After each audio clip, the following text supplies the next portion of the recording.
Hello students, आज आपण the स्ट्रायडर्स he A K. Ramanujan यांची पोएम बघणार आहोत.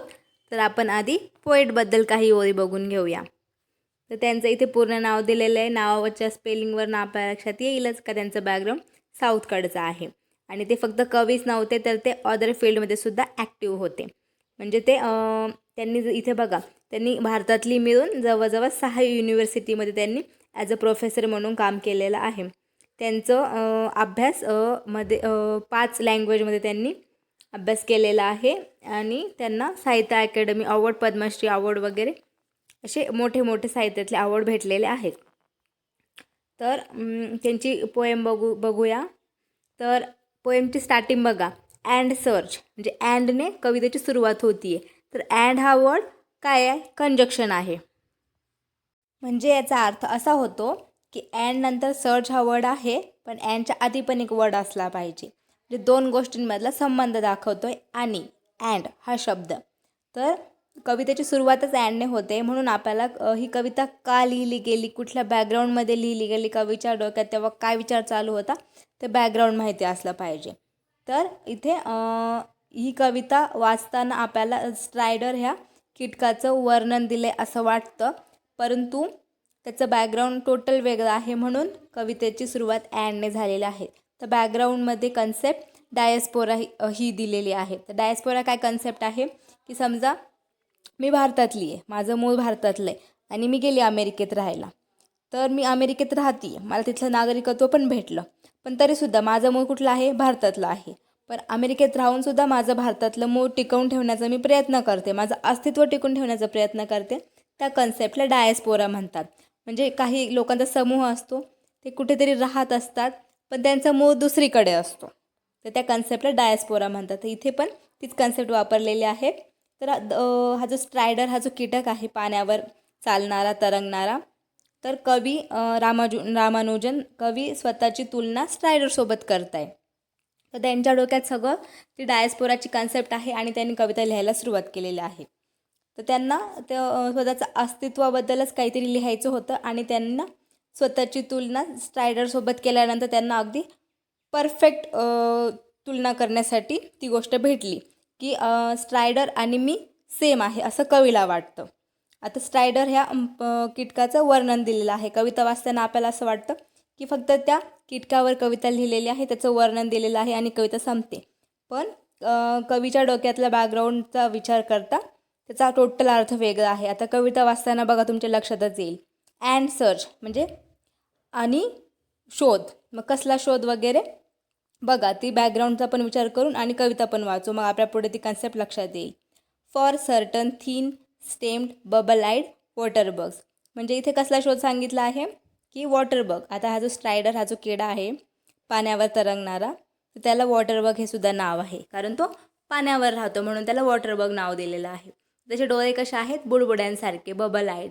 स्टेम म्हणजे त्याची जी बॉडी आहे ना ती खूप पातळ काडक्यांसारखी आहे. थीन म्हणजे खूपच बारीक आहे.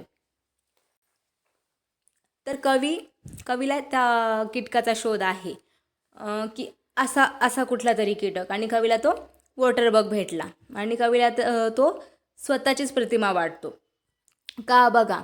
See them perch on dry capillary legs weightless on the ripple skin of a stream. Stream म्हणजे प्रवाह, नदीचा किंवा पाण्याचा कुठलाही प्रवाह. तर रिपल स्किन म्हणजे स्थिर नाही आहे, असं नेहमी तरंग आहेत त्याच्यावर, म्हणजे स्थिर नाही आहे, शांत नाही अशा एका पृष्ठभागावर प्रवाहाच्या. तर तो कीटक तिथे आहे. वेटलेस म्हणजे खूप हलका आहे, त्याला काहीच वजन नाही आहे, म्हणूनच तो पाण्यावर तरंगू शकतो. आणि त्याचे पाय कसे आहेत? कॅपिलरी सारखे. तर सायन्सच्या बॅकग्राऊंड असल्यावर आपल्याला कॅपिलरी ही माहिती असते. प्रयोग करताना टेस्ट ट्यूब्स असतात, तर टेस्ट ट्यूब खूप मोठ्या असतात, बोटा एवढ्या आपल्या. तर कॅपिलरी अगदी खराट्याच्या काडगेसारख्या एकदम बारीक बारीक कॅपिलरीज असतात आणि त्यामधून पोकळ असतात. समजा आता एखादी कॅपिलरी तिला झाकण लावून ती पाण्यात टाकली तर ती बुडणार नाही, कारण मधून ती पोकळ आहे, रिकामी आहे. मग इथे कॅपिलरी हा वर्ड कवीने त्या वॉटर बगच्या पायांसाठी वापरला की त्याचे पाय अगदी कॅपिलरी सारखे आहेत. मग तो इतका हलका आहे म्हणून तर तो पाण्यावर चालू शकतो ना. आणि तो पहिला स्टॅन्झा होता बघा. त्याच्यामध्ये फक्त आपल्याला असं वाटतं की त्या कीटकाचं वर्णन केलेलं आहे, फिजिकल ॲपिअरन्सचं डिस्क्रिप्शन आहे असं आपल्याला जाणवतं. पुढचा स्टॅन्झा बघू. Not only prophets walk in a water. आता प्रोफेट्स म्हणजे एखादं महान व्यक्तिमत्व. आता समजा एखादा देव असेल, सद्गुरू वगैरे कुणीही, तर ते प्रोफेट्स फक्त पाण्यावर नाही चालू शकत. तर इथे ही तुलना थोडी म्हणजे फनी वाटते. म्हणजे कवी असं म्हणतोय की फक्त काही महान व्यक्तीच पाण्यावर चालू शकत नाही, बघा हा स्ट्रायडरसुद्धा पाण्यावर चालतो.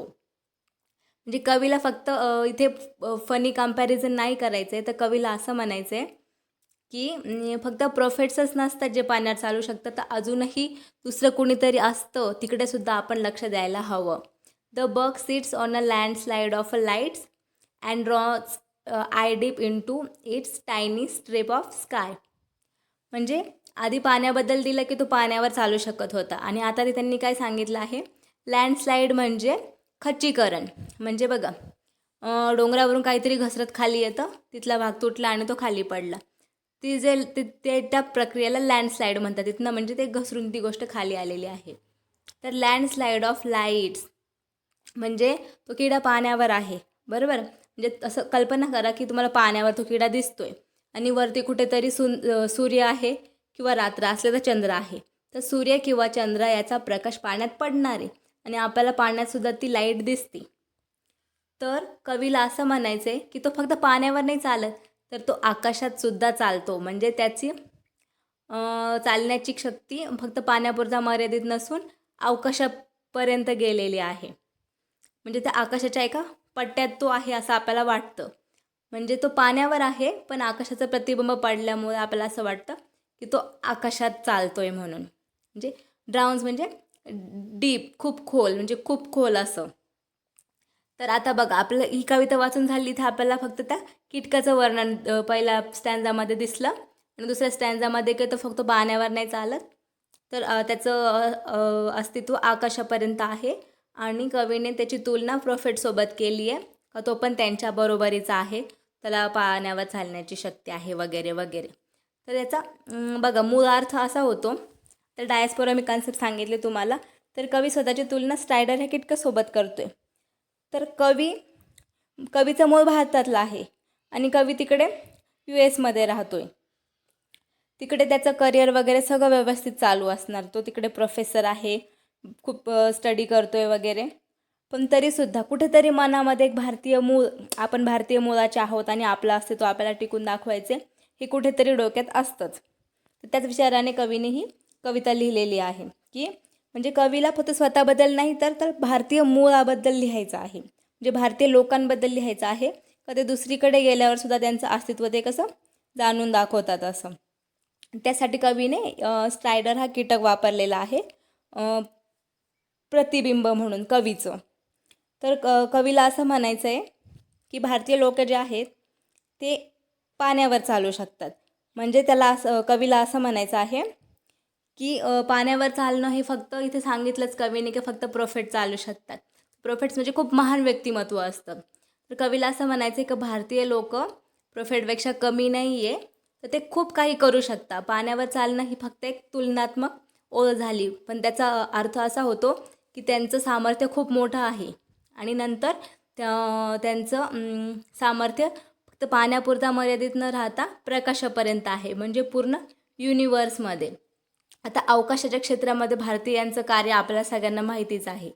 मग कवीला तेच सांगायचं आहे की भारतीय लोक त्यांनी कुठलं क्षेत्र सोडलेलं नाही, त्या सगळ्या क्षेत्रामध्ये त्यांनी त्यांचं सामर्थ्य दाखवून दिलेलं आहे. ते खूप पुढे गेलेले आहेत आणि ते म्हणजे दुसऱ्या देशामध्ये समजा आता बघा काहीतरी मिशन चालू आहे, चंद्रावर जायचं आहे, सूर्यावर जायचं आहे, दुसऱ्या ग्रहांवर जायचं आहे, काही का असे ना. आता ह्या खूप असामान्य गोष्टी झाल्या. म्हणजे काही वर्षापूर्वी आपल्याला पृथ्वीमधलंच निम्म्या गोष्टी माहीत नव्हत्या आणि आज आपल्याला अवकाशातल्या पण खूप गोष्टी माहिती झालेल्या आहेत. मग त्या सगळ्यामध्ये भारतीयांचं अस्तित्व खूप लोकांनी जाणून दाखवलं आहे की ते मूळ भारतीय होते. अशा आपल्याला बरेच नावं माहिती आहेत. मग कवीला तेच सांगायचं आहे की भारतीयांचं अस्तित्व सगळ्या क्षेत्रामध्ये व्यापलेलं आहे आणि ते दाखवण्यासाठी कवीने स्ट्रायडर हा कीटक निवडला आहे, जो पाण्यावर चालतो. आता स्ट्रायडरचं हा किडा सहसा आता कवीने ही कविता तिकडे लिहिलेली आहेत US मध्ये. तिकडे हे किडे पाण्यावर दिसत असतील तेव्हा कवीने लिहिली आणि म्हणून कवीला असं वाटलं की हा किडा अगदी आपल्यासारखा आहे, जो पाण्यावर सुद्धा स्वतःचं अस्तित्व टिकून ठेवतो. म्हणजे पाण्यावर अस्तित्व टिकून ठेवतो म्हणजे ती खूप मोठी गोष्ट झाली आणि कवीच्या डोक्यात आलं की भारतीयसुद्धा असेच आहेत, म्हणून कवीने ही कविता लिहून काढली. Okay, thanks for watching.